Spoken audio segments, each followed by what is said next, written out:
Saya tidak pernah menceritakan ini pada siapapun. Bukan karena saya takut dianggap gila,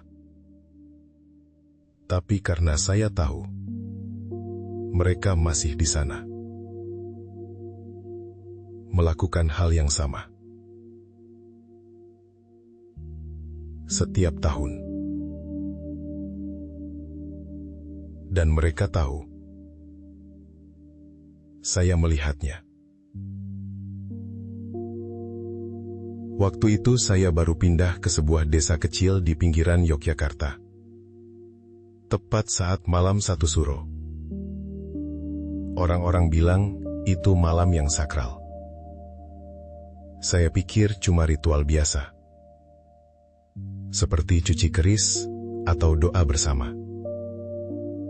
Suasananya tenang. Ada bau kemenyan tipis,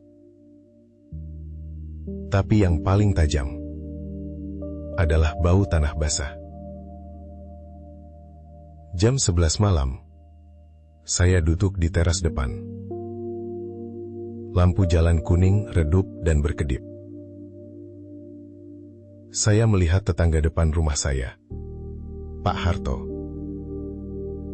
keluar dari pintu rumahnya. Dia tidak bicara. Dia cuma berjalan perlahan, lalu berdiri di depan pagar rumah saya, menghadap tepat ke arah pintu saya. Awalnya saya pikir dia mau menyapa. Jadi saya mengangguk dan tersenyum. Dia tidak balas. Dia cuma berdiri tegak. Diam. Matanya terbuka lebar, tapi kosong. 10 menit berlalu. Dia masih di sana. Lalu satu orang lagi muncul dari kegelapan. Bu Ratna, pemilik warung sebelah. Dia berdiri di samping Pak Harto. Sama. Diam. Tidak berkedip. Mereka tidak saling bicara. Seolah-olah mereka tidak sadar ada orang lain di sampingnya. Semuanya melihat ke arah saya. Saya masuk ke dalam dan mengunci pintu. Lewat celah gorden, saya melihat jumlah mereka bertambah. 5, 10, lalu 20 orang. Semuanya tetangga yang saya kenal. Mereka berdiri melingkari rumah saya dalam keheningan total. Tidak ada suara jangkrik.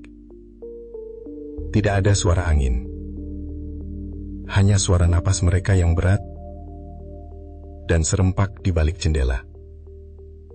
Saya melihat jam. Sudah jam 3 pagi. Mereka tidak bergerak 1 inci pun selama berjam-jam. Paginya, mereka bubar begitu saja saat azan subuh. Tanpa suara. Seolah tidak terjadi apa-apa. Siangnya saya bertemu Pak Harto di pasar. Dia tersenyum ramah. Menyapa saya seperti biasa. Tapi saya melihat ujung jarinya. Kuku-kukunya pecah. Dan berlumuran tanah kering. Seolah dia sudah berdiri menekan bumi terlalu keras.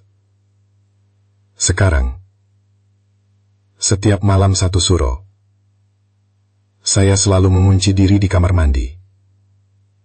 Karena saya tahu, di luar sana, mereka sedang berdiri. Dan yang paling menakutkan adalah, setiap tahun, lingkaran itu semakin mengecil dan mendekat ke pintu saya.